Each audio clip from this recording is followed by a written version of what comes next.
So, okay, let's get into it. I actually think the first place we start, just because this team previously has been one, the joke is before Carmine Corp came, this was the hot button team in the LEC. It's obviously BDS. And I have to say, Kira, here's what's insane. Normally, people would expect me to do this thing, right? Where, because I personally had BDS as one of the worst teams, I think I had them, I forget if I had them 9th or 8th or something, but I know I had them like way down there.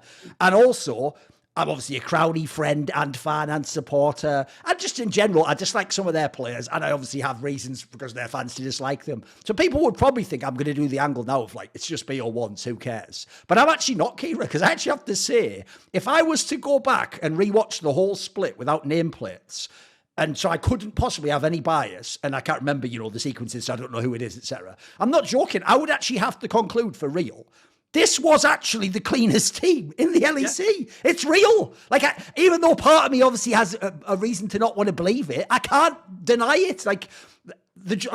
Even though SK had the awesome week 1, they had some nightmare games after that. Even though G2 had highs, they certainly looked good. No one else compares. Like, for real, they actually did earn that record. And I'll even throw this in there as well.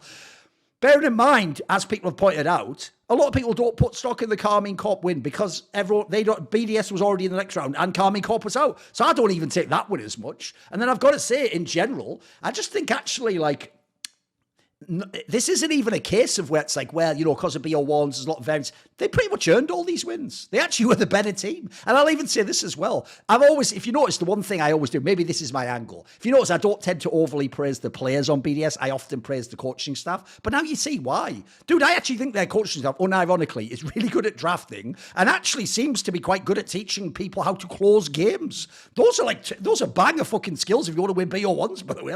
It's basically how you do it. What do you think of this, Kieran? I'm kind of shocked. I never thought we'd be here at this point in time. I was kind of hoping, they'd kind of be, the joke is like Rogue, and then I'd be able to do the whole, you should have kept Crowley, what were you thinking? Fair play. Right now, they were right and I was wrong. So what do you think? BDS are really interesting. I actually had 3 of their players evaluated as the best. I saw you put Adam as the best in the whole 3 weeks, right? Yeah, so I had Adam as the best top laner, Nuck as the best mid, and Labrov as the best support. And I actually put a lot of the cadence of how good this team is and where those players' floors at. Now, I can't believe I'm saying this about Nuck and Adam, but unfortunately, the regular season reality is what I have to base this opinion on. And Nuck's floor and his peaks maybe weren't as crazy as someone like Caps or Humanoid, but his floor was unbelievable. He was never bad. Ever bad. He was basically good or great in every single game. Adam just never had an off game. Adam was very, very effective. This team looked so much more solo lane focused than the Crowny iterative. Yep. And, Labrov for me when on the Blitzcrank week was basically that entire week for me was entirely 3 wins because he just had the best understanding of that premium pick at the time. And I said this on a couple of shows. I would prefer a world where teams like BDS and teams like Mad Lions were the best teams because they're team play teams. It's greater than the sum of their parts. Oh, sure. The comeback combo with Nuck on Orianna and Labrov on the Alistair, if they fuck that combo up, they probably lose, I think it was either Rogue or Fnatic. But they don't. They land it. They find a way back into the game. You've seen it in the game versus KC. They were a couple of seconds away from coming back on bot lane where KC were saging.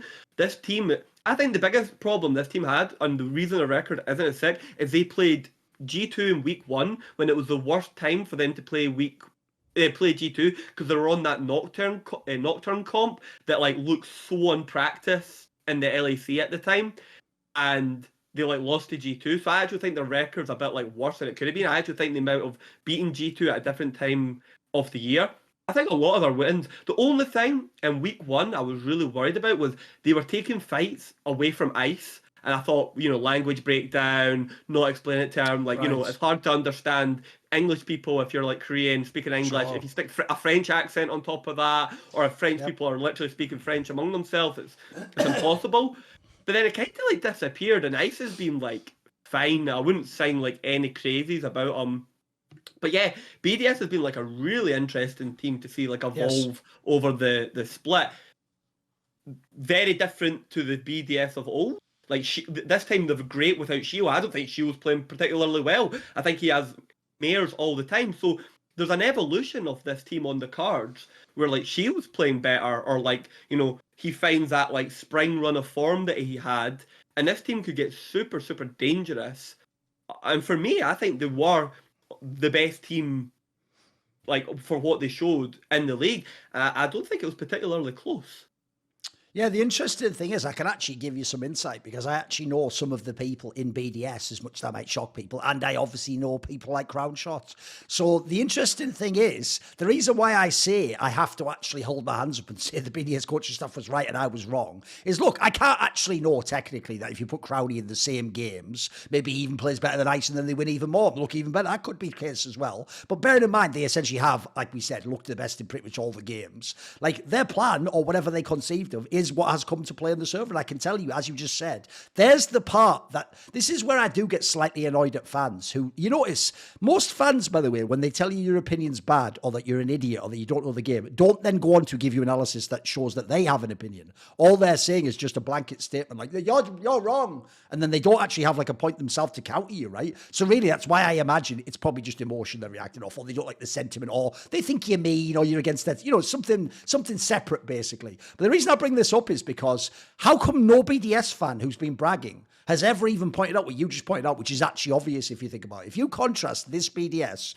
to the one that almost won Spring last year, it's not just like, oh, actually they were right. Ice is a better ADC than Crowley, and then they just play the same way, but now it works. No, the joke is the reason they don't have Crowley and the reason the Ice guy doesn't even need to be vaguely, like you just said, he's not even vaguely the best player in the team. If anything, he really has just been a placeholder whose job actually appears to be, don't be Crown Shot, just be anything else and don't die. And then the joke is, as you said, they used to be a team that obviously, like that's why I always poke fun at Monty, if you notice, when I make that joke that he's doing the Moscow 5 again, when he talks like they strategically tell Adam to press the, so that it frees him. It's like they don't, but that's a very clever way to band-aid Adam. The other way you can obviously play around Adam is you have to play to him. And by the way, that is clearly what is different about this year's BDS. They are a solo lane team, clearly, because the joke now is, it's not even just Shio. Now Labrov's job as well is clearly to help these fucking solo laners. Like, that's just clearly the way the game is set up. And as we say, Ice's job is just get out the fucking way until we tell you to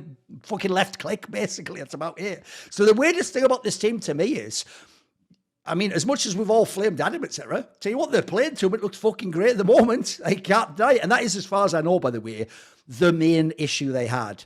They might publicly tell you, like, look, a very good reason in its own right, which is Crowley looked the best on the hyper carries. And if you're not going to have him on that, then you can't, like, play as hard around him. There's a logic to that. But the other part is, inside the org, they won't say it this way, but I'll just tell you, they're incredibly biased towards Adam. Specifically Adam, more even than Nock, right? It's actually, I've even heard Nock sometimes, they actually limited his champion pool to kind of like Niski style, make it more manageable for the comps. Adam's the one, as far as I know, they really do think he is like the truth in that org. They have the whole fucking history planned around him. They think he's brilliant. I've even heard, by the way, maybe I'll do a video on this in the future one. I've heard he's gotten up in his own way to some sort of like forgiven type shenanigans of bullshit he's pulled internally. So, but with all that said, for now it is working. Like, look, I'm going to be a little bit skeptical once we get to the other matches and once we move on. So, like, for example, if you saw some of the insight, I am still a mark. I did pick Heretics to beat them in this first matchup. You know, I need to believe that the top side turns up in the playoffs and, you know, mind games and all that jazz. So, okay, what I would say is this. How do you project BDS in this next phase, though? Because obviously now, if people don't know, it's sort of the same. We start with best of threes. It's just the main difference is there just isn't two groups. It's sort of best of threes in as if they were in one group. And then the double elim factor means that, like, at a certain point in the upper and lower bracket, you swap to best of fives, which, by the way, if you ever look at how the old playoff was, it's like I say, it's sort of like you combined the two group together from the BO3s last year and then just connected the playoffs at the end. So it's actually quite similar. It's not as crazy as it looks initially, but essentially the cool part is we've got rid of that terminology. Now we can just call this playoffs and we can just talk about how they'll do. And so obviously you can start in BO3 and you go later at BO5. So obviously we have to take that into account. How do you project in playoffs? What are your expectations for BDS? Like, based on what we've just said, it should be possible to win. This should be possible to win the split, right? Yeah, like, here's the thing. Like, because the team you've got to contrast them for me, like, and that's what, like, kind of show. So there's like two teams I think are like good going in. Like G2, I think the expectation is they have to win every single split, like without a doubt, and they should be winning them relatively comfortable if their aspiration is to do things internationally, right? It doesn't look to me going into playoffs that G2 has like ramped up anywhere near to the level that they need, and they might be caught lacking in terms of like catching up to BDS, because right now, you know, it's there's a good couple of series. I think it's they have, because they're 1 and 2, they can only meet at the BO5 section. So that's like the saving grace for them. But in terms of actually just going, and the other good thing for like just the point of G2 is they have like a winning record against all the top teams like in the league going in. They only lost to like Vitality and Rogue, so they've beaten all the top teams, even though it's B1. But I just think BDS is going to go really, really well. They're a really tricky team to deal with in draft. You've got a lot to ban out. Going into 4.2, which I think is the patch it's going to be played on, there is a little bit of like concern around I think it's a patch like Karma Top and stuff like that, and how like abusable that is. If Adam's not going to play Karma Top because it's not really in his style, then BDS then maybe picks up a permaban, which is usually the thing they have over other teams in terms of like the Olafs and the Renekton.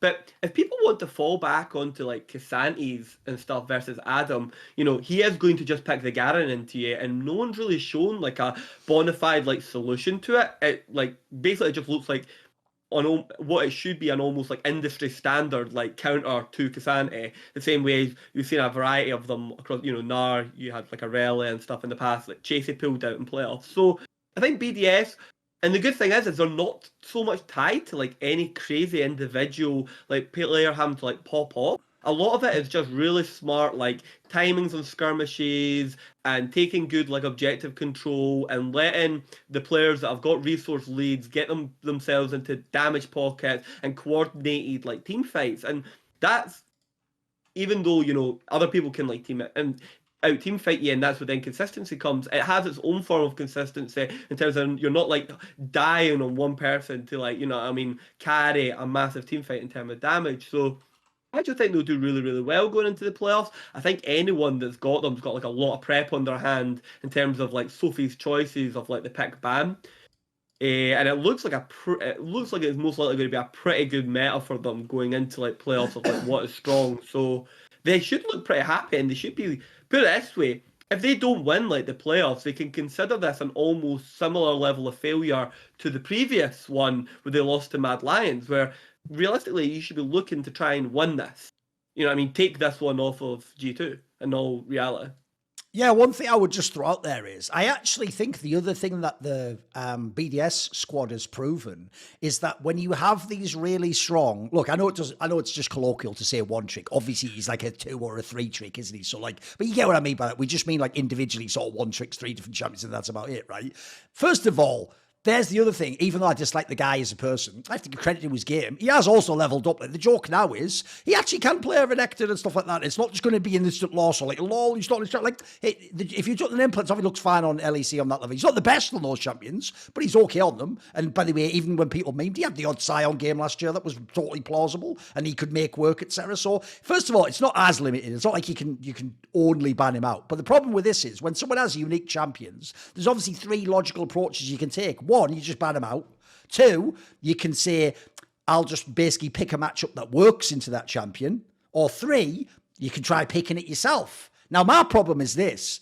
The obvious one to me, if you can, like you're saying, there's obviously an economy of bans. You don't have unlimited bans to throw at Adam. If you can, you try and just ban his out. It's the most obvious one because then it reduces your downside and it reduces his upside. I would say personally, the one in the middle is the one most people default to, which is I can handle it. And then they think they can play their matchup against it. That's like, I'd say it's sus because it depends. I've seen even some of the fucking Asian top players almost fuck that up. Lost. Yeah, so that one's dangerous, but I get why they do it. I actually think the third one is the worst, mate, is when they think like, I'll just pick Darius. It's like, that makes no sense at all. 1, you aren't him, so you're not going to have the upside. 2, in this scenario, he's played every Darius matchup, so he actually also knows, if he's smart, how to infer what someone can do against him on Darius. That's hard. And then 3, mate, like, also, isn't this a world where, like, your team doesn't play fucking Darius in comps? Like, how are you going to make that work? So to me, that's the thing with Adam, which actually, sadly, still plays to their favour, is no one's figured out yet what route are we going to take against this guy? How do we consistently shut him down? If you notice, what they tend to do is it's almost like they have a spin wheel and they go, for this game, we are going to ban the Olaf. And then the next time, we can handle it this time. And you know what? This time, we're going to take it. It's like, I'm not a fan of that approach. So, and by the way, I agree with you. There will always be draft edges for BDS if things go as they currently are. To see more cool, funny, interesting clips based on topics from my content, well, subscribe to this channel then, or, you know, be a pleb and don't.